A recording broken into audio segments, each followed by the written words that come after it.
This claim will sound crazy, but it isn't. Statistically speaking, you can get any mount that you want in World of Warcraft this month and any legendary.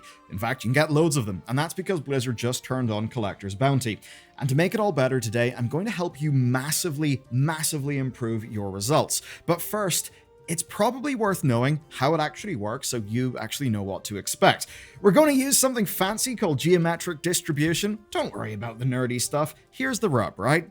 You would expect to get a 0.5% drop chance mount after 200 attempts. Now, obviously, that's no guarantee. The actual probability of getting it in 200 attempts would be 63.3%, but that's how the stats play out. Your expectation would be 200 runs. But get this, at a 5% drop rate, your expected runs drops from 200 to just 20, and that's with a 64% probability of actually getting the mount by run 20. By run 30, that chance soars to 78.5%, and for a 90% chance, you need about 45 attempts. Now, obviously, luck plays a huge role here, and the probability with each attempt is obviously its own probability. This is just a little bit of statistics to kind of help you understand how this sort of thing works. Okay, onto the event then. So rare drops are getting a 5% drop chance increase across all raids and all dungeons before the Dragonflight expansion. Now, this is specifically for mounts and for legendaries.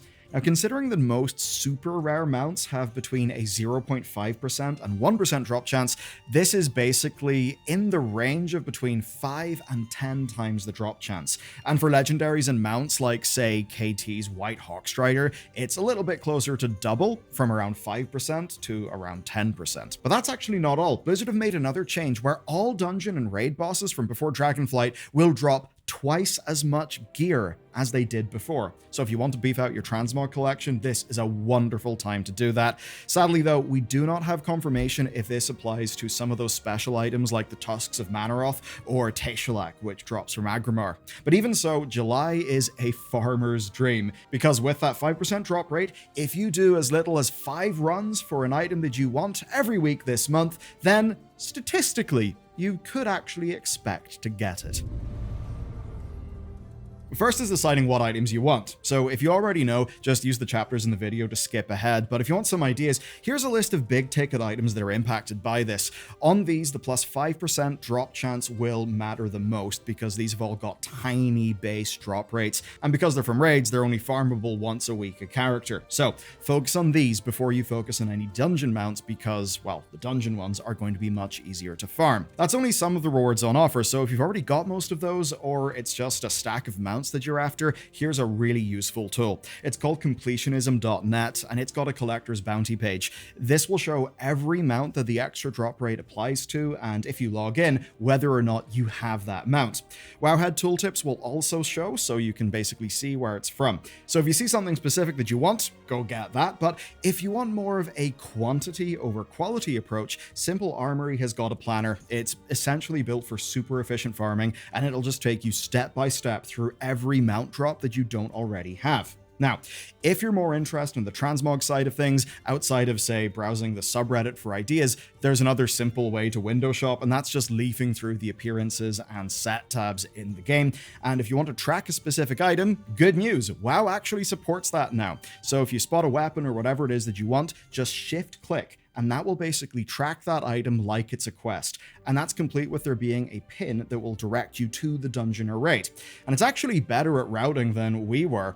It used the Undermine drill to get us to Uldir, which was way faster than what we were going to do anyway. Okay, so that's what to farm. Next, let's talk about how.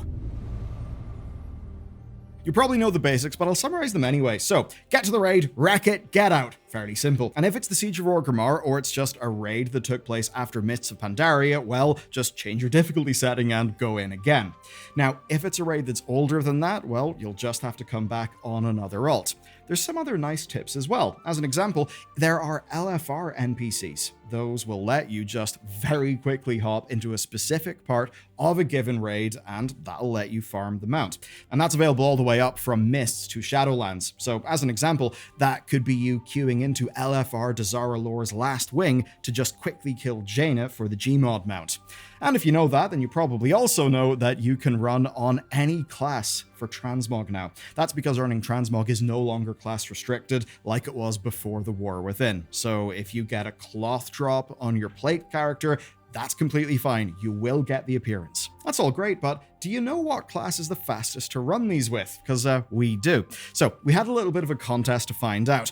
Our contenders for speed were the Demon Hunter, because obviously, the Druid, because in Feral they just have a very high base run speed, and then the Monk, because they've got lots of movement, and then finally Warlock, because Burning Rush with 100% uptime should be super fast. And with how much running is done, I mean, nothing could really come close to these picks. First we ran Black Temple for the Glaives, and the slowest here was actually the Druid, but not really by a huge margin. It took just under 17 minutes to clear it, staying in cat form the whole time and using dash and cooldown. Faster, but within margin of error, was Monk. It came in at just under 16 minutes. Now that was min-maxing our use of Chi Torpedo's stacking buff, as well as Tiger's Lust, Serpent Kick, and Celestial Conduit. Faster than that again, though, was the Demon Hunter, but technically our results are null and void because of a special technique that I'll tell you about later on. As for the Warlock, it seemed promising, but it actually didn't finish. And that's because Life Drain's healing doesn't actually scale with the legacy damage multiplier, which sadly does mean no infinite use of Burning Rush. Next, we took the two fastest for a bit of a fairer race in Icecrown Citadel, and here Vengeance Demon Hunter won out by a mile. You see, it gets a 10% bonus speed with Immolation Aura and just its gigantic leaps on a 10-second cooldown. Our Per Monk sadly had a skill issue that costed about 90 seconds, but taking that away, actually, monks are not all that far apart. So if you want alts to farm with, running Windwalker Monk, Vengeance DH, or Feral Druid are fairly good shots, as is Shaman with Ghost Wolf and all of its talents, but we kind of just forgot to test it. It's pretty in line though. Anyway, if you want to be even faster, you can actually go way further, and that's by building yourself a speed set. Of course, it'll be easier to do that during the event. The best way to do this is to go back to Battle for Azeroth and farm out Azerite gear. Look for any items with Long Strider for a pretty decent chunk of bonus speed. Then if you're an engineer, the Nitro Boost Belt enchant from Wrath of the Lich King will give you an extra sprinting cooldown, and while you're at it, put the Glider enchant from Cataclysm on your cloak so you can, avoid dying like that poor monk from earlier in the video. And if you're completely loaded with gold, just go and check gear in the auction house with the speed stat. There's an extremely annoying problem most people will have in this event, but the good news is you won't, because you're about to listen to this bit of the video. And that's because with double gear and all of this running about the place, loot should be an issue, as in you'll just get so much of it your bags will be an utter nightmare. Thankfully, I've got a save, and it's in the form of 2 add-ons. So Auto Looter will keep your bags from filling up in the first place. Install it and then set it up to ignore bind on pickup items. Don't worry, you won't lose your loot.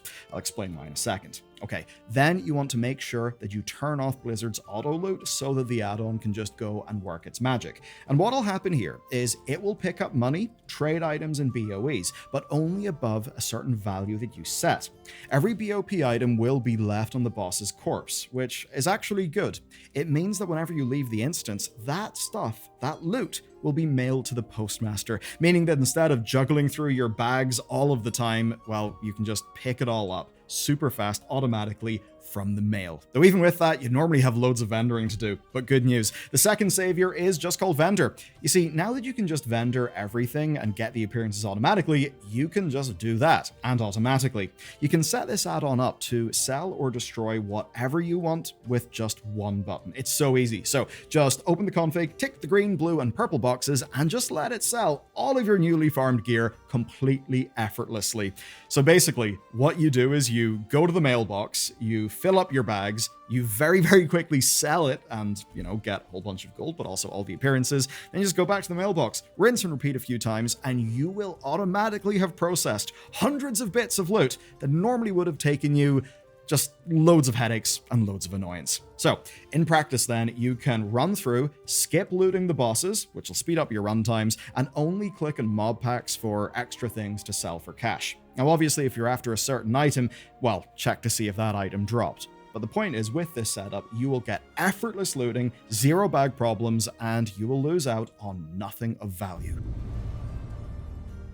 How would you like to teleport on demand? This is going to be awesome. You see, there's a problem where some old raids or dungeons have no teleport at the end. Now, sure, you could hearth or you could log out, but what if you just want to go back to the entrance and do it again on another difficulty? Do you really want to do a whole bunch of running? No, obviously you don't. Now, there's a tiny bit of an exploit here, but it's one that's been used for years and it's been used safely. All you need to do is create a group in the group finder. It literally doesn't matter what. Once you've made it, just leave the party the way you usually would if you were leaving a dungeon.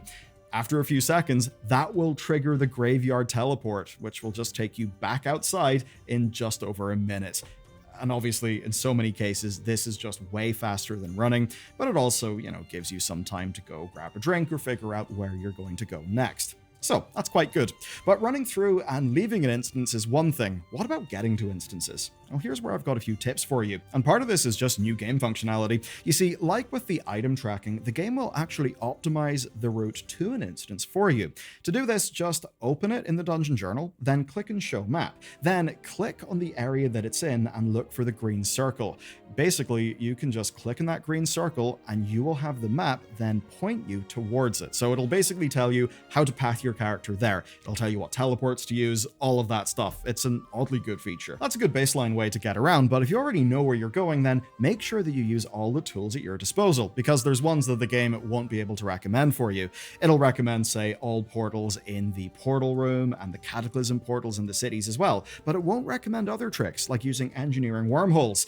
The wormholes can be a bit of setup, but buying or just making each engineering wormhole can save you tons of travel time.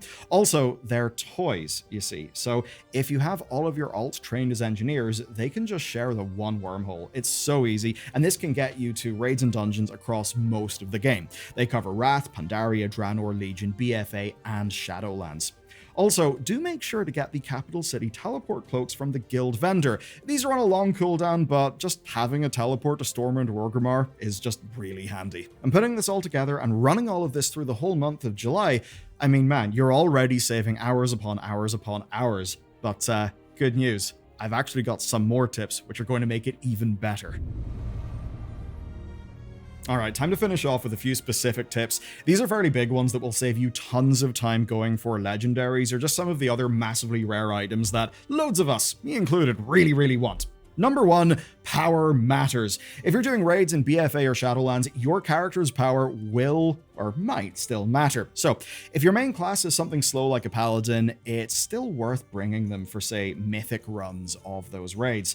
Basically, your under-geared or below level 80 characters will still lose quite a lot of the time, or maybe even struggle a bit, so definitely power will matter, especially if you're doing, say, some of the Shadowlands stuff. But for the next tip, we're going back to the Black Temple for the Warglaive skip. So remember when I said that the race results for the Warglaives were a little bit null and void for DH? Here's why. You can cut a good 5 to 6 minutes off a Black Temple run by double jumping up this chain. Just stick the left-hand side of the chain and use careful double jumps to go up a little bit at a time, glide over to the platform behind you, and voila, you have just skipped the entire ground floor. Pretty awesome.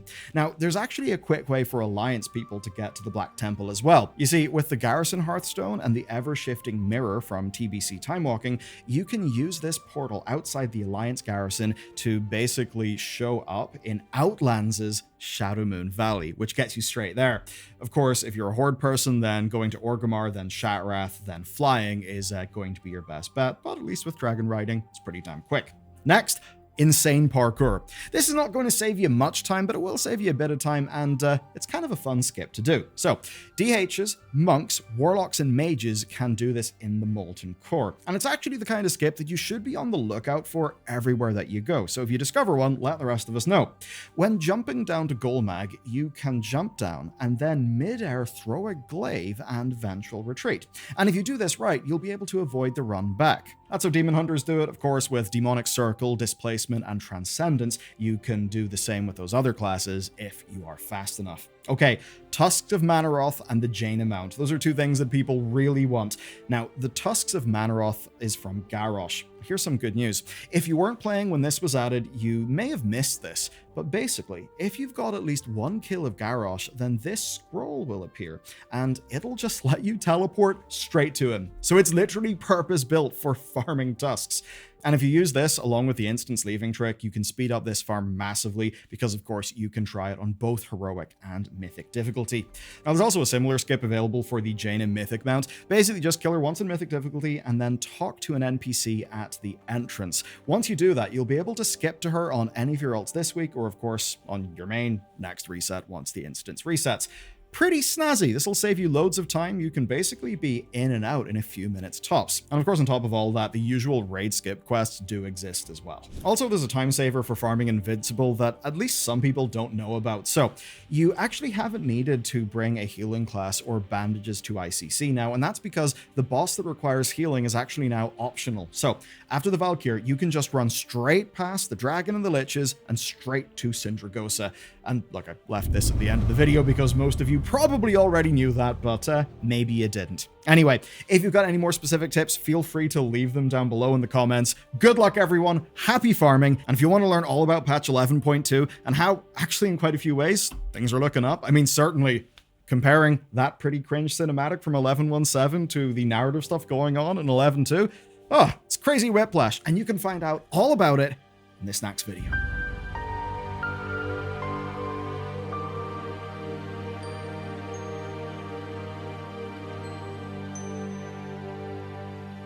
Mm-hmm.